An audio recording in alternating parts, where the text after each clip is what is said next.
Halo, jumpa lagi dengan saya, Sir Justin, yang akan membahas bedah kisi-kisi ujian sekolah fisika kelas 9. Pada video kali ini, kita masih akan membahas 15 soal yang sering muncul di ujian sekolah IPA Fisika untuk bagian yang ketiga. Langsung saja, mari sama-sama kita simak pembahasan soal terpilih berikut ini. Baik, untuk soal yang pertama, perhatikan gambar berikut ini. Kita diberikan gambar rangkaian elektrodinamika di mana resistornya disusun secara seri dan paralel seperti ini. Bila ampermeter menunjukkan skala 0,6 ampere, ampermeter yang ini, maka nilai yang terukur pada voltmeter itu adalah titik-titik. Untuk penyelesaiannya, di sini kita tulis data-data yang diketahui, yaitu kuat arusnya adalah 0,6 ampere. Kuat arus ditunjukkan oleh alat ampermeter ini. Dan kuat arus 0,6 ampere ini adalah kuat arus milik si resistor 3 ohm.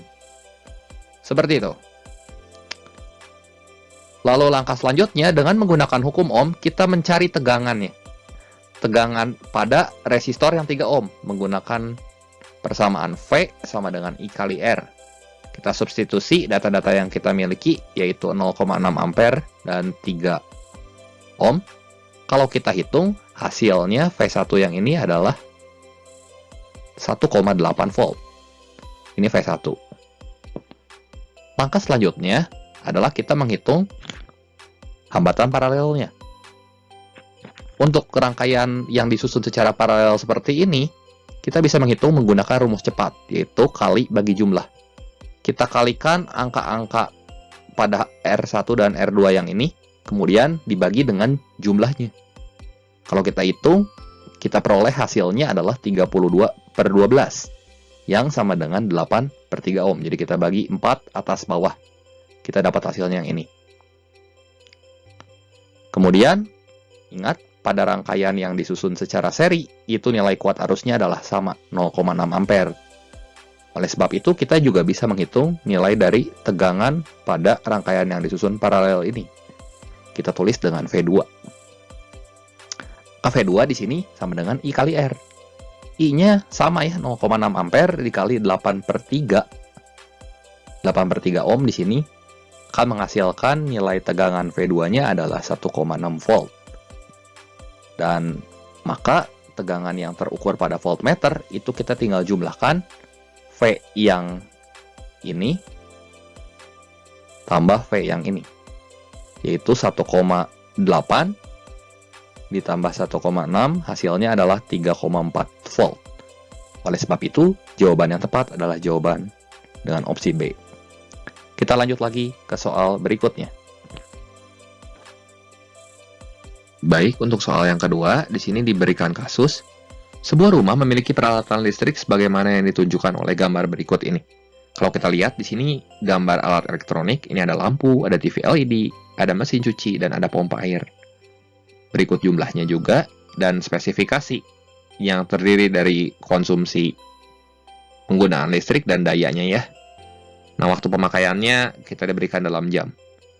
Jika tabel berikut menunjukkan penggunaan alat listrik dalam satu hari dan biaya per kWh sebesar 1.300, maka total biaya yang harus dibayarkan itu mungkin per 1 bulan ya. Ini kurang datanya.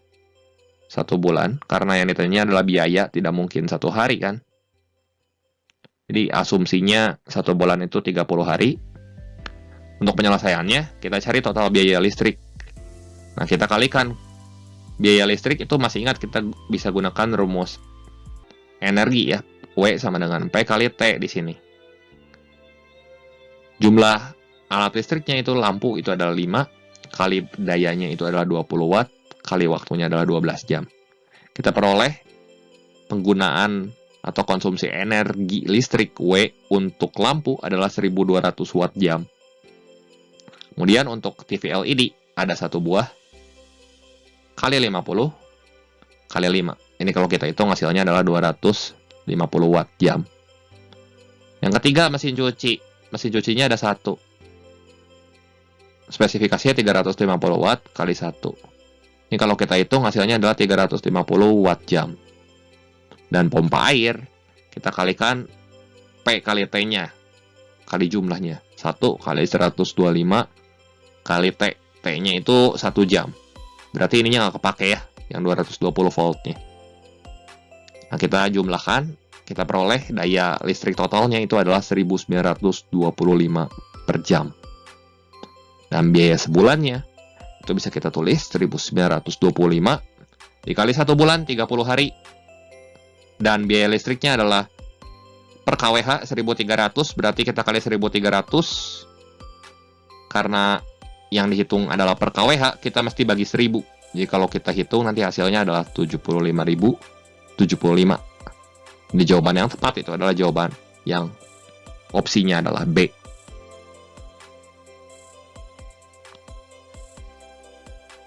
Kemudian kita lanjutkan untuk soal yang ketiga. Gambar berikut ini mengilustrasikan cara pemasangan ampere meter dan voltmeter pada suatu rangkaian listrik. Jadi ada 4 gambar rangkaian di sini ya. Nah, pemasangan ampere meter dan voltmeter yang benar itu ditunjukkan oleh gambar yang mana? Untuk penyelesaiannya di sini dalam rangkaian listrik perlu kita ingat bahwa ampere meter itu dipasang secara seri dengan resistor. Fungsinya ampere meter itu untuk mengukur kuat arus listrik. Sementara voltmeter itu dipasang secara paralel dengan resistor. Fungsinya adalah untuk mengukur tegangan listrik. Kita lihat gambar yang pertama di sini. Ampere meternya dipasang secara seri ya dengan resistor yang ini. Dan voltmeternya dipasang secara paralel. Jadi gambar yang pertama benar. Gitu. Gambar yang kedua. Voltmeter dipasang seri yang ini. Udah jelas salah ya. Gitu. Gambar yang ketiga. Ampere meternya dipasang seri dengan resistor yang ini. Kita lihat voltmeternya dipasang secara paralel. Oleh karena itu gambar yang ketiga benar. Kalau gambar yang keempat, baik ampere meter maupun voltmeter keduanya dipasang secara seri. Jadi nggak ada yang benar ini ya. Karena voltmeter ini harusnya paralel, ini salah pemasangannya. Sehingga sebagai akibat jawaban yang benar adalah gambar nomor 1 dan gambar nomor 3. Jadi jawabannya yang tepat adalah jawaban yang opsi B. Seperti itu.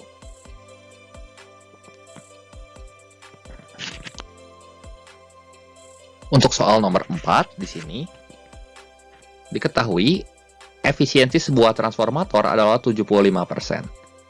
Jika daya pada kumparan primer adalah 900 watt, dan arus sekundernya adalah 5 ampere, maka daya pada kumparan sekunder dan tegangan sekunder adalah titik-titik. Jadi untuk penyelesaiannya, di sini kita tulis data-data yang diketahui. Data yang diketahui pertama-tama adalah P input. P input itu sama dengan daya pada kumparan primer, yaitu 900 watt. Kemudian I output. I output adalah kuat arus pada kumparan sekunder, yaitu 5 ampere. Kemudian, kita bisa menghitung daya keluaran menggunakan persamaan daya, yaitu P sama dengan V kali I. Karena daya keluaran berarti output. Berarti P output itu mesti sama dengan V output dikali I output. Dan menggunakan persamaan efisiensi, karena kan kita dikasih tahu efisiensinya tuh 75%. Efisiensinya itu sama dengan P input dibagi, P output dibagi P input dikali 100%. Substitusi angka-angkanya. 75 sama dengan P output dibagi 900 dikali 100. Kalau kita coret ini, maka P outputnya tinggal kita kalikan silang dan kita peroleh nilai P output adalah 9 kali 75, yaitu 675 watt. Kita udah dapat nih nilai P outputnya. Kita akan mencari nilai dari V output yang ini. Karena kita udah punya data I outputnya. Jadi, menggunakan rumus yang ini, P sama dengan V kali I, kita peroleh V outputnya sama dengan P output dibagi I output, yaitu 675 dibagi dengan 5, hasilnya adalah 135 volt. Seperti itu. Sehingga sebagai akibat, jawaban yang benar adalah jawaban yang B. Bisa dipahami sampai sini ya. Kita lanjutkan ke soal yang kelima. Soal yang kelima. Perhatikan gambar gedung berikut ini. Nah, di sini ada 2 buah benda yang bermassa. Benda 1 dan benda 2 masanya masing-masing 2 kilo dan 4 kilo. Dan yang ditanya di sini adalah perbandingan energi potensial untuk benda 1 yang posisinya di atas dan benda 2 yang posisinya di tengah-tengah ini. Kita ditanya perbandingan energi potensialnya. Jadi untuk penyelesaiannya, di sini kita tulis data-data yang diketahui, yaitu M1-nya 2 kilo dan H1-nya adalah 12 meter. Ketinggiannya kita ukur terhadap tanah. Seperti itu. Selanjutnya, M2-nya 4 kilo dan H2-nya adalah 9 meter. Tentunya 9 meter terhadap tanah di sini ya. Dan kita akan menghitung perbandingan energi potensialnya. Untuk menghitung perbandingan energi potensialnya, kita tinggal tuliskan persamaan energi potensial, yaitu M1 kali G kali H1 untuk posisi yang ada di puncak, dibanding dengan EP2-nya, yaitu M2 kali G dikali H2 dengan posisi yang ada di tengah-tengah sini. Jadi, gravitasinya di sini bisa kita coret, ya. Kita coret nilai G-nya, dan sebagai akibat, kita tinggal mengalihkan saja M1 kali H1 dibanding dengan M2 kali H2. Kita substitusi angka-angkanya 2 kali 12 dibagi 4 kali 9. Ini kalau kita sederhanakan jadi 2 di sini. Ini dibagi 3 jadi 3, bagi 3 jadi 6. Seperti itu. Ini bagi 3 jadi 4, maksud saya, maaf. Kemudian kita sederhanakan lagi, 4 dan 2-nya kita coret, dan kita dapat hasilnya 2/3. Oleh karena itu, jawaban yang tepat di sini, perbandingan energi potensial di titik 1 dan di titik 2 itu adalah 2/3. Jadi jawaban yang tepat adalah jawaban yang B.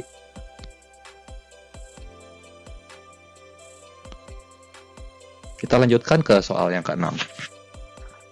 Soal yang ke-6 ini adalah soal tentang cermin cekung. Nah, perhatikan gambar cermin berikut ini. Nilai perbesaran bayangan yang dihasilkan adalah titik-titik. Nah, untuk penyelesaiannya, di sini kita tuliskan data-data yang diketahui di soal. Kita tahu untuk cermin cekung nilai fokusnya positif, yaitu 4 cm ya, titik fokusnya. Lalu, jarak benda ke cermin itu adalah 12. Ditanyanya adalah perbesaran atau variabel M di sini. M itu sama dengan mutlak dari S aksen per S. Nah, kita nggak bisa menentukan M kalau kita belum tahu di mana posisi atau letak bayangannya. Jadi kita mesti cari dulu letak bayangannya pakai rumus cepat. Hasil kali antara jarak benda dan fokus, S kali F, dibagi S kurang F, itulah yang akan menjadi S aksennya. Jadi S aksennya adalah 12 kali 4 per 12 kurang 4. Kalau kita hitung hasilnya adalah 6 cm. Akibatnya, nilai dari M-nya itu adalah mutlak dari S aksen per S. Mutlak dari S aksen per S itu sama dengan 6 bagi 12, hasilnya adalah setengah kali. Jadi perbesaran bayangannya adalah setengah kali. Oh iya, ini bendanya ada di ruang 3. Kita lihat ini ruang 1, ini ruang 2, ini ruang 3. Yang perlu kalian ingat, nomor ruang benda ditambah nomor ruang bayangan mesti 5. Jadi kalau misalnya bendanya ada di ruang 3, bayangannya pasti akan jatuh di ruang 2, gitu, supaya hasilnya 5. Ruang 2 yang mana? Yang ini tentunya. Dan karena nomor ruang bayangannya lebih kecil dibanding nomor ruang benda, maka sebagai akibat bayangannya diperkecil. Kalau kita lihat setengah kali, ini adalah pengecilan benda dari ukuran yang sesungguhnya. Kalau misalnya lebih dari 1 berarti diperbesar. Kurang dari 1 berarti diperkecil. Oleh karena itu, di sini perhitungan ini menguatkan sifat bahwa bayangan yang terbentuk oleh benda yang berada di ruang 3 adalah nyata, terbalik, dan diperkecil. Oleh sebab itu, jawaban yang tepat adalah jawaban yang A. Kita lanjut untuk soal yang ke-7. Nah, perhatikan gambar berikut ini. Ini gambar diagram mata beserta bayangan yang masuk ke dalam mata. Nah, berdasarkan gambar, cacat mata dan lensa kacamata yang harus digunakan oleh penderita penyakit tersebut adalah titik-titik. Nah, untuk penyelesaiannya di sini, kita harus tahu konsepnya bahwa pada gambar terlihat bahwa bayangannya jatuh di depan retina mata. Retina itu letaknya di belakang dekat saraf optik. Nah, pada mata normal atau emetropi, bayangan mata akan jatuh tepat pada retina di sini. Tapi kalau misalnya bayangannya jatuh di depan retina, maka kelainan matanya. Dan kelainan mata ini disebut dengan rabun jauh atau miopi. Ya, jadi kelainan mata yang tepat tentunya adalah miopi. Sehingga perlu dibantu dengan lensa negatif atau lensa cekung. Kalau kita kenal bahasa sehari-harinya mata minus. Oleh sebab itu, jawaban yang tepat tentunya adalah jawaban yang C. Kita lanjut lagi ke soal yang ke-8. Untuk soal yang ke-8, diketahui kuat arus I1 adalah 2 ampere, I2 adalah 1,5 ampere, I4 adalah 0,8 ampere, dan I5 adalah 3,2 ampere. Yang ditanya di sini adalah besar dari I3. Ini adalah soal tentang hukum Kirchhoff yang pertama. Untuk penyelesaiannya, kita tahu bahwa jumlah arus yang masuk ke titik cabang akan sama dengan jumlah arus yang keluar dari titik cabang. Yang mana titik cabangnya? Titik cabangnya itu adalah yang ini. Dan kita lihat mana saja kuat arus yang masuk. Kuat arus yang masuk itu adalah I1, I2, dan I3. Dia masuk ke titik cabang yang saya lingkari. Tapi I4 dan I5 itu keluar meninggalkan titik cabang. Oleh karena itu, kita bisa gunakan hukum Kirchhoff pertama, yaitu I masuk sama dengan I keluar. I masuknya I1 tambah I2 tambah I3 mesti sama dengan I4 tambah I5. Langsung saja kita substitusikan data-data yang kita miliki. 2 ampere tambah 1,5 ampere ditambah I3 sama dengan 0,8 ampere tambah 3,2 ampere. Ini kalau kita hitung hasilnya adalah 3,5 ampere ditambah I3 itu mesti sama dengan 4 ampere. I3-nya itu sama dengan 4 dikurangi 3,5 ampere. Kalau kita hitung hasilnya adalah 0,5 ampere. Oleh sebab itu, jawaban yang tepat adalah jawaban yang A. Baik, kita lanjutkan ke soal yang ke-9. Batang besi AB menjadi magnet setelah disentuh oleh magnet Peki, ya. Cara pembuatan magnet Peki yang benar itu adalah yang mana? Nah, di sini untuk penyelesaiannya ada 2 macam pembuatan magnet sekaligus dalam soal ini. Yang pertama itu adalah dengan cara induksi. Induksi itu yang didekatkan yang ini, yang di atas. Hal yang kedua itu adalah dengan cara elektromagnet. Jadi kita mengalirkan arus listrik. Oke. Batang AB diinduksi oleh magnet Peki. Nah, supaya batang AB memiliki kutub seperti pada gambar, maka ujung B dan P yang berdekatan itu mesti beda kutubnya. Kalau ini selatan, tentunya ini akan jadi utara. Seperti itu. Dan ini akan jadi selatan. Nah, supaya menghasilkan magnet yang kutub P-nya utara dan kutub Q-nya selatan, maka dengan metode elektromagnet yang benar, dengan aturan tangan kanan juga, tentu jawaban yang C ya. Karena dengan aturan tangan kanan, jempol kita nanti akan ke arah sebelah sini, dan ibu jari kita itu akan mengitari magnetnya. Seperti itu. Nah, sehingga jawaban yang tepat itu adalah jawaban yang C. Untuk lebih jelasnya mengenai elektromagnet, dapat kalian lihat pada video yang telah saya bahas sebelumnya di playlist kemagnetan tentang cara membuat magnet. Kita lanjutkan ke soal yang berikutnya. Baik, selanjutnya untuk nomor 10. Perhatikan gambar berikut ini. Ini adalah gambar kaca, wall, dan sutra. Nah, kemudian pertanyaannya, batang kaca dapat memperoleh muatan listrik setelah penggosokan dengan titik-titik. Ini adalah soal terkait gejala elektrostatika. Ingat kembali bahwa batang kaca apabila digosok dengan kain sutra akan bermuatan positif. Kenapa? Karena elektron dari kaca, elektron-elektronnya ini akan berpindah ke kain sutra. Sebagai akibat, kaca kekurangan elektron dan muatan positifnya yang justru akan mendominasi si kaca ini. Oleh karena itu, kaca akan melepaskan elektron ke sutra dan kaca bermuatan positif. Sehingga jawaban yang sesuai adalah yang opsi C, yaitu kaca digosok dengan kain sutra sehingga kaca melepaskan elektron ke kain sutra. Kalau wall itu pasangannya sama plastik ya. Jadi jawaban yang benar adalah jawaban yang C. Kita lanjut lagi ke soal yang ke-11. Soal yang ke-11 ini lagi-lagi soal tentang daya listrik ya. Nah, perhatikan tabel penggunaan alat-alat listrik berikut. Di sini ada beberapa alat, ada komputer, ada televisi, ada lampu dengan kuat arus dan waktu yang berbeda-beda. Apabila ketiga alat tersebut dipasang dengan tegangan 220 volt, maka besar energi listrik total yang terpakai alat-alat tersebut adalah titik-titik. Jadi untuk penyelesaiannya, kita gunakan salah satu rumus energi listrik yang pernah kita bahas sebelumnya, yaitu W sama dengan V kali I kali T, di mana W-nya energi listrik dalam satuan joule, V-nya tegangan listrik dalam satuan volt, I-nya kuat arus listrik dalam satuan ampere, dan T-nya adalah waktu dalam satuan detik.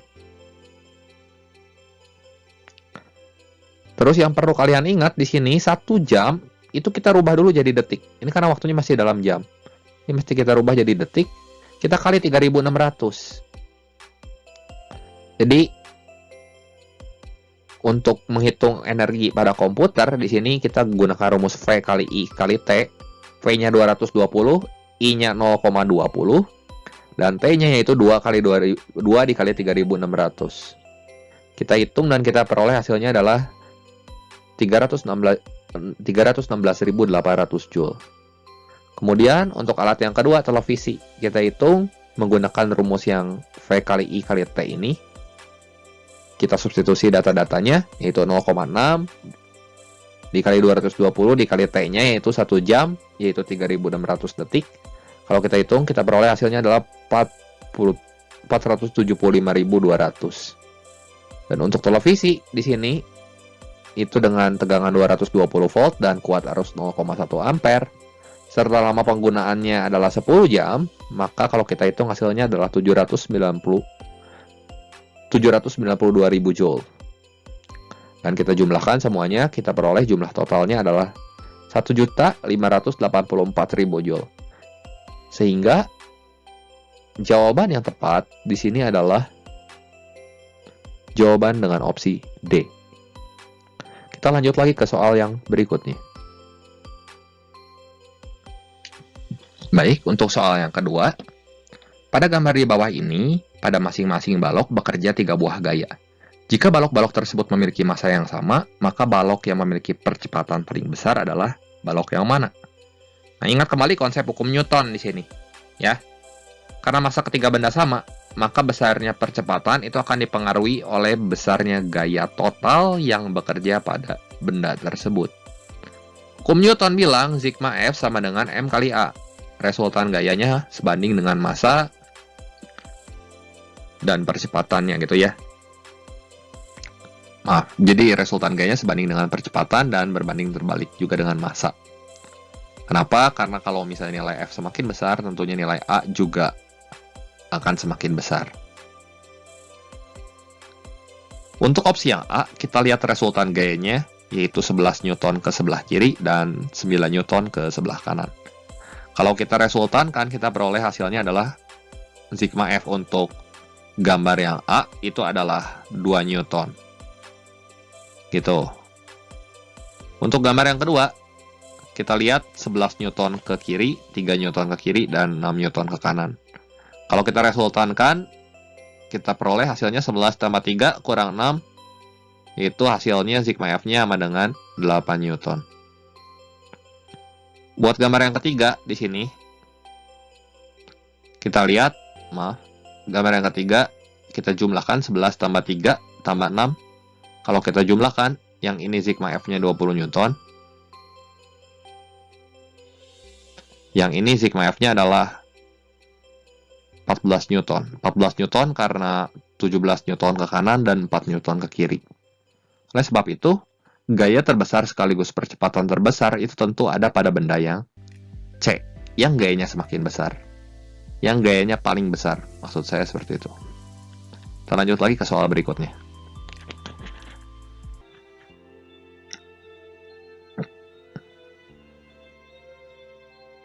Perhatikan gambar berikut. Nah, ini adalah gambar tentang usaha energi lagi ya. Energi kinetik benda di titik B itu adalah 100 Joule.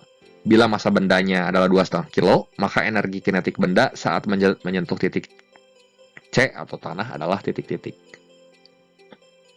Dan untuk penyelesaiannya, ingat kembali konsep hukum kekekalan energi mekanik, di mana jumlah energi kinetik dan energi potensial di titik B dan C mesti sama. Ini sesuai dengan hukum kekekalan energi, ya. Yaitu energi tidak dapat diciptakan atau dimusnahkan, tetapi dapat diubah dari satu bentuk menjadi bentuk yang lain nih. Dalam kasus ini, energi yang kekal itu adalah energi mekaniknya. Energi mekanik itu kekal, jadi pada titik B, energi mekaniknya itu tersusun jadi dua, dikonversi atau dirubah dari satu bentuk menjadi bentuk lainnya.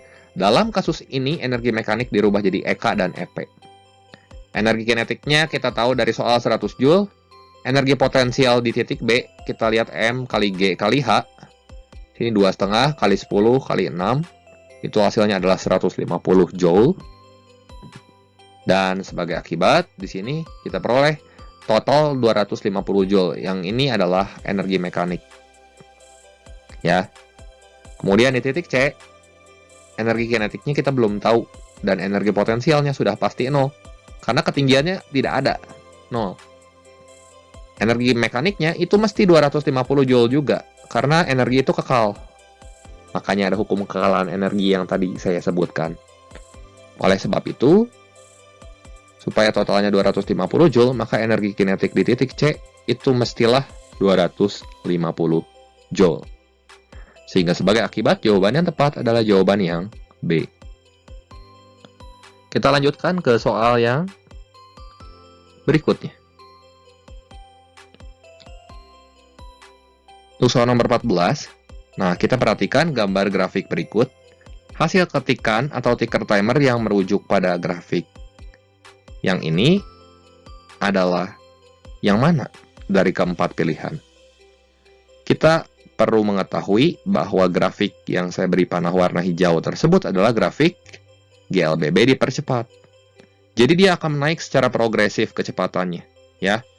Jadi GLBB dipercepat merupakan gerak benda yang dalam lintasan lurus dengan kecepatan yang bertambah secara teratur. Jadi grafiknya semakin lama semakin condong ke atas. Karena gradiennya positif, ya maka ini adalah GLBB dipercepat. Kalau GLB kan nilai V-nya itu konstan, seperti ini misalnya ini GLB. Kalau GLBB dia akan turun ke bawah. Tapi kalau misalnya dia condong naik ke atas, itu adalah GLBB dipercepat. Kita lihat gambar grafik mana yang menunjukkan GLBB dipercepat. Ternyata hasil yang sesuai itu adalah hasil ketikan ticker timer yang A. Ya, jadi mula-mula dia melambat, kemudian dia akan mempercepat dirinya, makin lama makin cepat, terus semakin cepat dan kecepatannya bertambah secara progresif. Oleh karena itu, jawaban yang A itu adalah jawaban yang paling merepresentasikan grafik yang ini. Kita lanjut ke soal yang ke-15.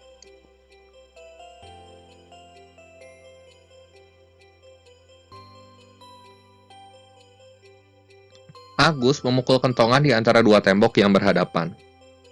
Bunyi pantul dari tembok pertama terdengar 1,5 second kemudian setelah dipukul. Disusul bunyi pantulan kedua dari dinding kedua setengah second setelah bunyi pantulan pertama. Jika cepat rambat bunyi di udara adalah 340 meter per second, maka jarak antara kedua tembok berapa? Ini kalau kita sketsa gambarnya, ini ada tebing gitu mungkin ya. Kemudian ini Agus yang memukul kentongan. Seperti itu, dan untuk penyelesaiannya di sini kalau kita lihat, jarak antara dua tembok yang berhadapan dapat dicari dengan menghitung pemantulan bunyi masing-masing tembok. Jadi jarak dua tembok di situ, ini S-nya, jarak dua tembok. Ini mesti sama dengan S1 tambah S2. Jadi jarak pemantulan dari tembok pertama kita tambahkan dengan jarak pemantulan dari tembok kedua. Nah, berarti S1 sama dengan V1 kali T, V kali T1 bagi 2, dan S2-nya V kali T2 bagi 2. Kenapa harus kita bagi 2? Karena bunyinya itu mantul, gitu. Untuk menempuh S1, bunyi kentongan itu bermula dari Agus ke dinding tebing, atau dinding tembok di sini, maaf. Kemudian dia mantul, jadi dia menempuh 2 kali jarak yang sama. Sehingga supaya jaraknya nggak kehitung 2 kali, kita mesti bagi 2. Sama halnya ketika ya merambat dari tebing kedua, gitu. Jadi kita mesti bagi 2 juga. Kita substitusi sini ya. Data-data yang kita punya, T1-nya adalah 1,5 second, dan T2-nya adalah 1,5 second ditambah setengah second itu adalah 2 second. Jadi kalau kita hitung, nanti ini akan kita peroleh S-nya sama dengan V kali T1 tambah V kali T2 dibagi 2. 340 kali 1,5 bagi 2 ditambah 340 kali 2 bagi 2. Ini kalau kita hitung hasilnya 170 kali 1,5 itu adalah 255 ditambah 340. Sehingga jawaban yang tepat itu adalah jawaban yang D, 595 meter. Seperti itu. Oke, mungkin demikian pembahasan kali ini mengenai bedah tuntas ujian soal-soal yang sering muncul di ujian sekolah. Jangan lupa kalian klik subscribe dan like channel ini jika kalian terasa video ini bermanfaat. Terima kasih untuk perhatiannya. Sampai jumpa di video saya yang berikutnya.